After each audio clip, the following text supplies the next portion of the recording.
العدل هو اساس الملك، يعني ونحن نتحدث عن دوله تعلي رايه الاسلام، او على الاقل ما هو معلن. وقتنا انتهى، ولكن اترك لكم الكلمه النهائيه في 30 ثانيه. لو انت عايز تناشد حد معين، انت قلت لي قبل، لو انت عايز تناشد عصام شرف. انا عاوز اناشد السيد الدكتور عصام شرف، رئيس مجلس الوزراء المصري، رئيس مجلس الوزراء المصري، الرجل المحترم، الاب الروحي لكل مصري. لا سيبك من اب روحي، دي المصريين ما لهمش اب روحي. يعني لا راجل محترم. المصريين ما لهمش اب روحي. يعني الراجل المحترم هو مسؤول محترم. تمام. فنجده ان هو يعني يحقق. انا طالب التحقيق، مش طالب الافراج عنه. تمام. وتعويضه الماديا. شكرا استاذ ممدوح. في بس سؤال واحد بس يا استاذ هاني بعد اذنك. اتفضل. حضرتك ابنه عنده 6 سنين 6 سنين و3 شهور، ماشي، ومش في المدرسه، ومش عارفين يدخلوا المدرسه.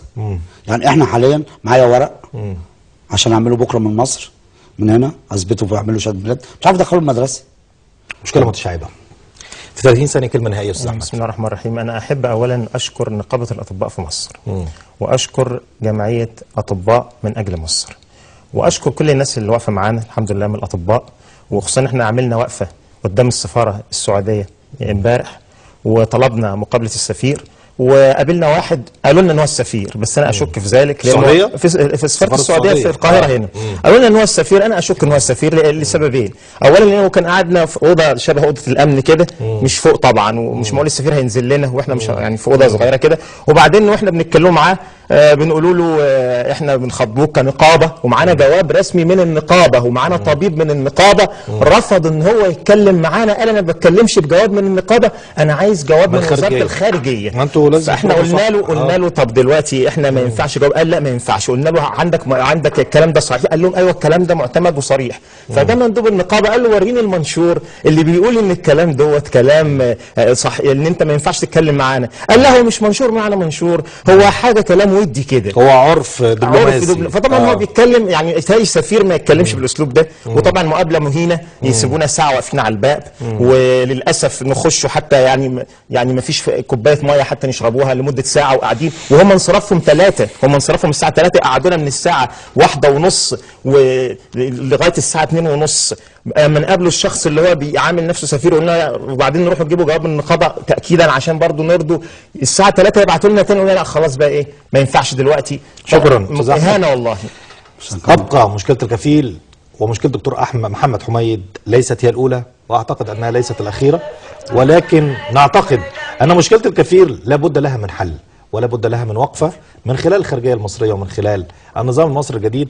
فمصر قبل ثوره 25 يناير لابد ان تختلف عن مصر بعد 25 يناير، ولكن ما حدث من اختيار جديد لوزير خارجيه قد يعطي بريق من الامل احيانا ويسحب هذا الامل احيانا اخرى، وتبقى المشكله مشكله الكفيل تحتاج وتبحث عن حل.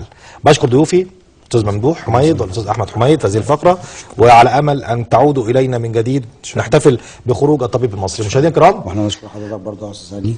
الشكر ليك استاذ ممدوح، اشكرك برضه لحضرتك برضه انك انت مهتم بهذا الموضوع. ربنا يخليك. قناه الشباب طبعا اللي هي القناه البناءه، هي قناه شباب قناه الثوره المصريه يعني او يعني انطلقت من الثوره المصريه، القناه البناءه لجميع القضايا. اشكرك استاذ ممدوح، شكرا جزيلا. مشاهدينا الكرام، إن كانت فقرتنا انتهت ولكن لقاءنا بكم لم ينتهي بعد الفاصل لدينا لقاء هام جدا مع شخصية رقم في المعادلة السياسية في مصر، خاصة في التيارات الإسلامية. التيارات الإسلامية والجماعات الإسلامية بعد ثورة 25 يناير إلى أين؟